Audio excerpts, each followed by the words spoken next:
نبی پاک علیہ الصلوۃ والسلام کی سیرت میں بے شمار معجزات، بلکہ بڑی خوبصورت احادیث میں، روایتوں میں اور کتابوں میں یہ بات ملتی ہے کہ تمام انبیاء کو میراکلز، معجزات عطا کیے گئے۔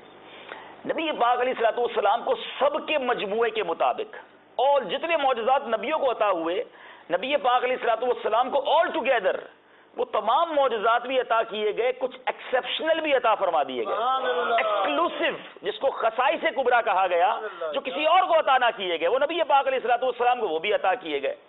اب جو علماء اس کی کیٹیگری کرتے ہیں وہ بڑی خوبصورت بات ہے، یعنی سرکار علیہ الصلوۃ والسلام کے بے شمار معجزات آپ نے بھی سنے، ہم نے بھی سنے، پڑھتے ہیں، سنتے ہیں، جب بھی سنتے مزہ آتا ہے، ایمان تازہ ہو جاتا ہے۔ مگر جو علماء بات کرتے ہیں نا وہ بڑی خوبصورت ہے اور سمجھداری والی بات ہے، ذرا غور سے سنیں۔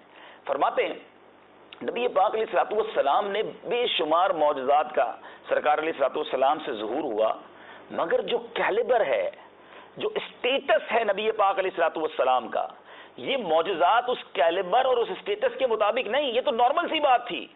کیوں؟ کیونکہ لوگ ڈیمانڈ کرتے رہے، میرے آقا علیہ الصلوۃ والسلام انہیں عطا فرماتے رہے اور معجزہ بنتا چلا گیا۔ مثال کے طور پہ کوئی کافر آتا کہتا اے محمد صلی اللہ تعالی علیہ وسلم آپ اللہ کے سچے نبی ہیں تو کوئی نشانی بتائیے۔ میرے آقا علیہ الصلوۃ والسلام کبھی یوں ارشاد فرماتے کہ اگر میں اس درخت سے کہوں کہ آ کر مجھے سلام کرو یا میری نبوت کی گواہی دو تم مان جاؤ گے؟ وہ کہتا ٹھیک ہے، تو میرے آقا اشارہ فرماتے، درخت زمین کو چیرتا ہوا آتا، حاضری دیتا، واپس جا کر اپنی جگہ پر لگ جاتا۔ کبھی نبی پاک علیہ الصلوۃ والسلام فرماتے وہ جو کھجوروں کا خوشہ ہے، وہ جو بنچ آف ڈیٹس ہے، میں اس کو کہوں وہ میرے پاس آ جائے۔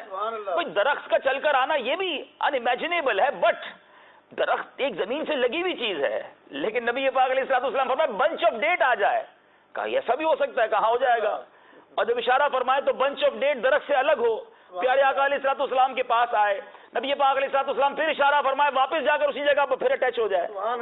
تو یہ ڈیمانڈ تھی، یعنی کوئی کوشچن تھا جس کا یہ آنسر تھا۔ صحابہ کرام علیہ رضوان اسی طرح آتے، آ کر عرض کرتے یا رسول اللہ صلی اللہ علیہ وسلم کھانا ختم ہو گیا ہے، میرے آقا دعا فرماتے تھوڑا کھانا زیادہ ہو جاتا، تھوڑی کھجوریں مہینوں چلنا لگ جاتی۔ حدیبیہ کے مقام پر صحابہ کرام علیہ رضوان نے عرض کی یا رسول اللہ صلی اللہ تعالی علیہ وسلم پانی نہیں ہے، وضو کیسے کریں، پانی کیسے پئیں؟ نبی پاک علیہ الصلوۃ والسلام برتن میں ہاتھ ڈالیں تو 5 انگلیوں سے فوارے جاری ہو جاتے ہیں۔ 1500 کے قریب صحابہ پانی بھی پی لیں، برتن بھی بھر لیں، بلکہ راوی یہ لکھے کہ ایسی انگلیوں سے جوش جاری تھا کہ اگر 1,00,000 صحابہ ہوتے تو سب کو پورا ہو جاتا۔ اعلیٰ حضرت لکھتے ہیں نا انگلیاں ہیں فیض پر ٹوٹے ہیں پیاسے جھوم کر، ندیاں پنجاب رحمت کی جاری واہ واہ۔ مگر کوشچن تھا جس کا آنسر تھا، سمجھنے کی کوشش کیجیے، ڈیمانڈ تھی، عرض تھی، آقا علیہ الصلوۃ والسلام پوری فرما دیتے۔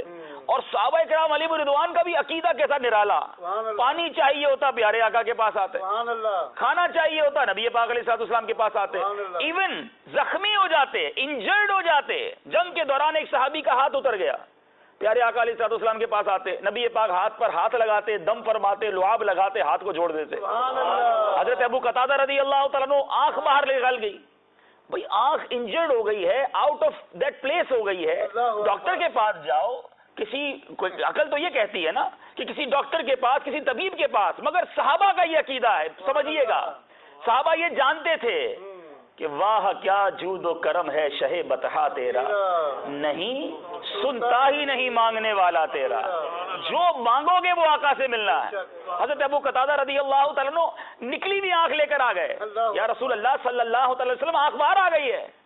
سرکار دو عالم صلی اللہ علیہ وسلم نے دم فرمایا، لعاب دہن لگایا، آنکھ واپس رکھ دی، پہلی آنکھ سے زیادہ وہ آنکھ دیکھنے لگ گئی۔ یہ سارے معجزات ہیں اور بے شمار۔ ایک کافر آ کر کہتا، ایک بے ایمان جو تھا اس وقت آ کر کہتا کہ حضور اگر آپ اللہ کے سچے نبی نشانی بتائیے۔ اب میرے آقا علیہ الصلوۃ والسلام نے اوپر نظر اٹھائی، چاند دیکھا، اشارہ فرمایا، چاند کو 2 ٹکڑے فرما دیا۔ یہ معجزات ضرور ہیں، مگر یہ سوال تھے، یہ مطالبے تھے، یہ ڈیمانڈ تھی۔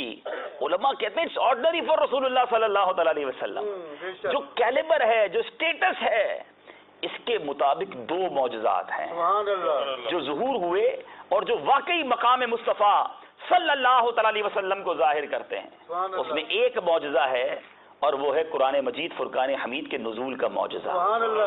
پیارے آقا علیہ الصلوۃ والسلام کو قرآن عطا کیا گیا اور یہ ایسا معجزہ ہے جس کو اعظم المعجزات کہا جاتا ہے، بگیسٹ میریکل، سب سے بڑا معجزہ، اور وہ آج بھی ٹوڈے ایگزسٹ ہے، ہمارے ساتھ ہے، ہم اس معجزے کو آج بھی دیکھ سکتے ہیں۔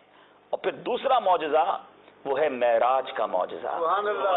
یہ دو معجزات بہت بڑا انسیڈنٹ ہے، بہت زبردست، یوں سمجھیے یہ کمال تھا سرکار دو عالم صلی اللہ علیہ وسلم کا، اور یہ کسی اور کو عطا نہیں کیے گئے، ایکسکلوسیوٹی ہے، یہ خصائص ہے، اسپیشلٹی ہے نبی پاک علیہ الصلوۃ والسلام کی۔ اعلیٰ حضرت لکھتے ہیں نا، وہ خدا نے ہے مرتبہ تجھ کو دیا، وہ خدا نے ہے مرتبہ تجھ کو دیا، نہ کسی کو ملے نہ کسی کو ملا، کہ کلام مجید نے کھائی شہا، تیرے شہر و کلام و بقا کی قسم، تیرا مسند ناز ہے عرش بری، تیرا محرم راز ہے روح امی، تو ہی سرور ہر دو جہاں ہے شہا، تیرا مثل نہیں ہے خدا کی قسم۔